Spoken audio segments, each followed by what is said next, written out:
Cette journée reste marquée dans ma mémoire comme un moment décisif. Mon mari Sergueï, me regardant fixement tandis que j'allaite notre fils de 3 mois, lâche avec une froideur qui me glace le sang: à partir d'aujourd'hui, chacun peut se débrouiller seul. Je pensais que c'était une blague, qu'il exagérait après une journée de travail stressante. Mais son regard ne mentait pas. C'était sérieux. Mortellement sérieux. Qu'est-ce que tu veux dire par là, Sergueï? Ai-je demandé, essayant de cacher la boule qui se formait dans ma gorge. Sa réponse fut comme un couteau: j'en ai marre de tout payer moi-même. Si tu veux manger, va travailler. Travailler? Avec un bébé de 3 mois dans les bras? Il haussa simplement les épaules, comme si la logique était évidente: c'est ton problème. Je ne suis pas obligée de soutenir les gens qui ne travaillent pas. Les mots font plus mal que n'importe quel argument précédent. Moi qui me consacrais exclusivement à notre fils depuis des mois, j'ai entendu dire que mes efforts ne servaient à rien. Sergueï, je suis en congé de maternité. Je ne reçois pas de salaire, juste une allocation dérisoire qui couvre à peine les couches et la nourriture de Max. Tout le reste, les médicaments, les vêtements, mes propres besoins, vient de ton salaire. De notre argent. Je ne suis pas là pour m'amuser, j'élève notre fils. Mais il ne veut pas céder. Créer avec mon argent. Et je ne peux plus me le permettre.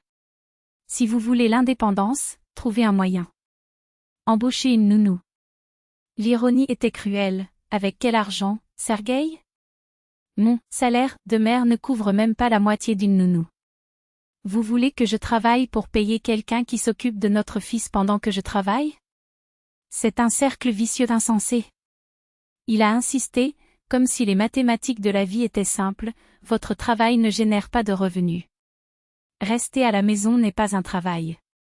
Comment expliquer à un homme qui n'a jamais suivi une routine de tétée nocturne, de changement de couche à 3 heures du matin ou de désespoir d'un bébé souffrant de coliques, que la maternité est un travail de 24 heures, sans jours de congé, sans vacances, sans reconnaissance?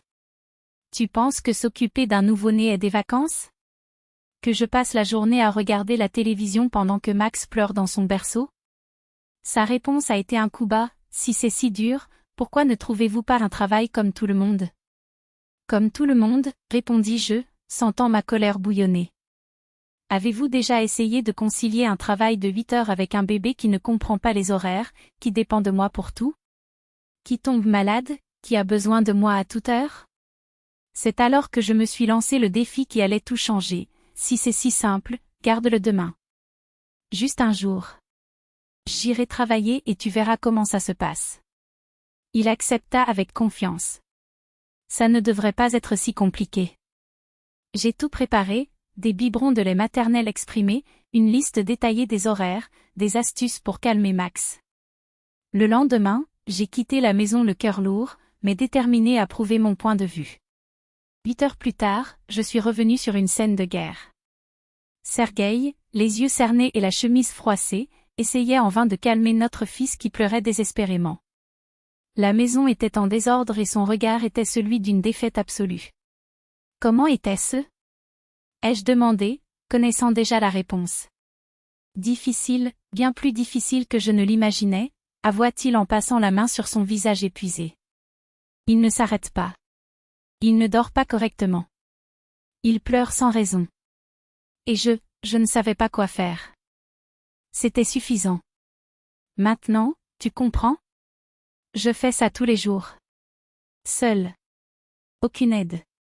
Pas de repos. Et j'entends encore dire que je ne travaille pas. Il baissa la tête, embarrassé. Je suis désolé. Je n'en avais aucune idée.